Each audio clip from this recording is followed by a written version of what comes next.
These outlets are super outdated and kind of ugly. Let me show you a cool way to use this Aria vent no-see receptacle in order to update them and make this area look cool. Let's go.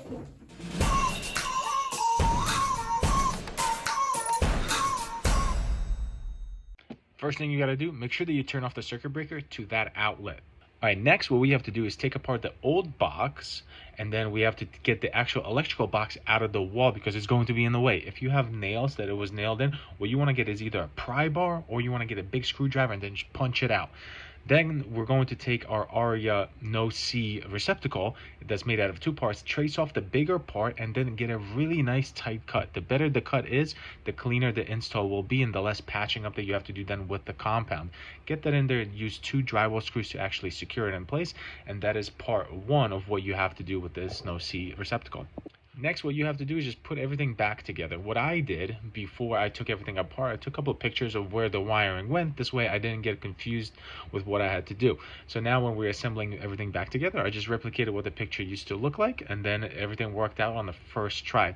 The box in the back there is kind of tight, so make sure you're not giving yourself way too many wires or too much of a wire that you have to then bend in there. You have to make it like pretty tight. Also, this box will only work on a 2x6 wall because of that box in the back. On a 2x4 wall, unfortunately, it will not work. What I had to do here is get some drywall that I cut out perfectly because you want it to be as tight as you can so then there's not a lot of kind of gap around the edge of it, and just glued it in place. If you're going to have tile, you're going to use some thinset and tile it right in place, and it's made perfect for that. Then I'm going to use here is some caulking to caulk the corners just to make sure that they are really nice and tight and clean. This way I don't see any gaps there. Then all I need to do is grab my sponge, nice damp sponge, and clean it all up, and then let this dry before we go ahead and start painting it, and we're almost done. One other thing that we're going to add in there is the cover that was here before, just to kind of clean everything up. All right, now all that's left is to repaint this, and then we're done.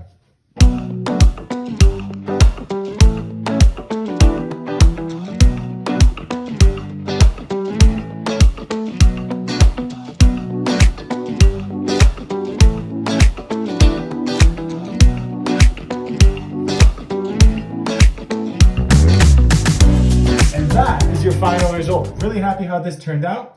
If you're going to be tiling, if you're going to be doing a backsplash and you want to tile, exact same process, but with tile.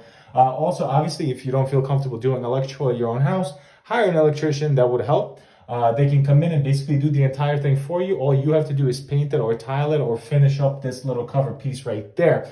Obviously, you got to pick and choose which spots you want to do. They also have a single outlet if you guys want to check that out. So check the link down below. I hope you guys enjoyed this video, and I'll see you in the next one. Peace out.